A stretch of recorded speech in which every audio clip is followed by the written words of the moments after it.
The truth, nothing but the truth. So help us, God. I want to address some things about us being historically misrepresented in the Bible based on the color of our skin. But the truth is revealed and confirmed that we are represented in the Bible by the Word of God. In the Word of God, through its pages, you will find documentations of history and genealogies. For a people to oppress another people, there are three things that they take from you. They take your history, language, and psychological factors and VIPs, which are your values, interests, and principles. Then they replace them with their history, their language, their values, their interests, and their principles. That's what happened to us. Have you ever heard of Kemet, which means black land? The name Kemet was once used to mean all of Africa. Now, besides being called Kemet, it was also called Akibu land, mother of mankind, the Garden of Eden. These original people were dark-skinned blacks who believed that the God who dwells in the body and heart of all humans. The Nile Valley civilization developed and contained the beginning of science, math, architecture, building with stone, medicine, astrology, astronomy, philosophy, literature, and the arts. Black people in Africa thousands of years ago developed these things before any other civilizations existed anywhere else on earth. We came from great people of our past. The Nile Valley is the oldest documented culture in the world. Our ancestors created the first alphabet. The Greeks called it hieroglyphics. They created the first paper to write on, which was made from the papyrus plant. They created the first clock called the water clock. They were the first to discover the world was round and not flat, how to navigate through the waters and oceans, and the compass to determine directions. They invented soap and alcohol for treating wounds, which is called alcohol today. They invented alchemy that came from the African language, which is called chemistry today. Things that have laid the foundations for us today originated from the inventions of our ancestors. When you think about engineering or technology, when talking about writing, reading, and refinement of speech, grammar or dialect for language, or the concepts of astronomy or math or music, it all started there. They introduced herbs, spices to season food for medicines. They created a system to transfer and transmit information of the heavens, of nature, geology, geography, and everything was passed down to the next generation. This was in order to improve the family. They introduced dyes to color cloths, the first to introduce different cloths to the world. They created laws and a court system to be able to judge themselves. They created the liberal arts. They were the first people to develop the concept of time, to divide a day into 24 hours.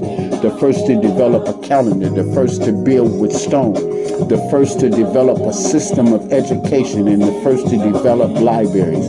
They were the first physicians, the first psychiatrists, the first brain surgeons, the first dentists, the first governors. They were the first rulers of mankind. They were first to orient structure to celestial bodies and invented astrology. We all originated from two sources, God and Adam. And in Luke, the 3rd chapter, the 38th verse states that Adam was the son of God. We are literally 30 to 50 generations distant cousins to one another naturally. All colors of humankind. So it does not matter whether you are black, white, yellow, or red. We all came from the same two sources. In a Newsweek magazine article on January the 11th, 1988, entitled The Search for Adam and Eve, on the cover was a black Adam and Eve. The article reflected the findings of DNA researchers. The scientists presented their Eve as a dark-skinned woman. They dated Eve back 200,000 years ago. They traced her through an international assortment of genes and followed a trail of DNA that led them to a single woman whom they believe all people are descended from. The DNA of the babies tested form a family tree which was rooted in Kemet, Africa. So they concluded that the DNA tree began in Africa. All categories of babies' DNA was traceable back ultimately to one woman. Here's another scientific fact, that genes of blacks are dominant genes and all other genes are recessive. In terms of genetics, this means that recessive genes are incapable of being manifested when occurring with a dominant form of gene. Where did Adam get his genetic coding? He did not have a physical mother or father, so he could not inherit anything from a natural father or mother. Adam was never a baby. He was created full-grown by God. God put his genetic coding into Adam when he created him. And when God created Eve from Adam's rib, she also got her genetic coding from God. So when Adam and Eve came together and had a child, that child would have 50% of Adam and 50% of Eve in the child's genetic coding. So, when Mary had baby Jesus, he had 50% of Mary and 50% of God in him. So 50% of God and 50% of Mary's blood was in Jesus. So whatever genetic coding was in Mary was in Jesus. So if there was any black blood or genetics in Mary's line, it was in Jesus.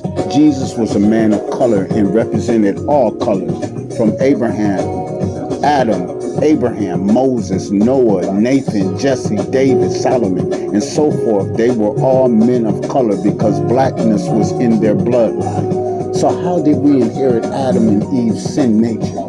It was from a socially transmitted nature. It is from sin-conscious minds. Carl Linnaeus, in the 1700s, a Swedish European botanist, was the one who created a class system called taxonomy. Taxonomy means scientific classification.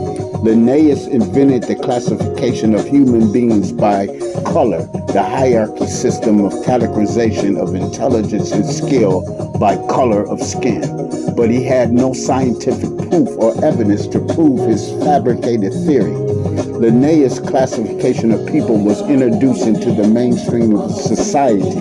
And when a lie is told long enough, it becomes the truth. But modern medical and scientific research has proven that there is no scientific or biological or genetic evidence of a hierarchy of race, nor by intelligence.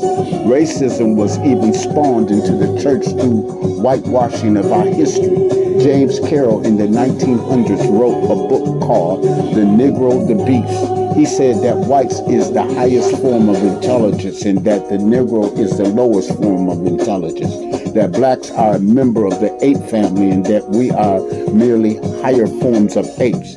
He uses the Bible to say that the Negro is described in the Bible as the beast of the field. He went on to quote from another author that said that the temptation of Eve was not by a snake, but an ape. The Negro has the erect posture of an ape, he said, can articulate speech and has more reasoning capacity than the ape. That's how he was able to tempt Eve. Adam was a man of color. In Genesis, the 2nd chapter, God brought all the animals before Adam to name them.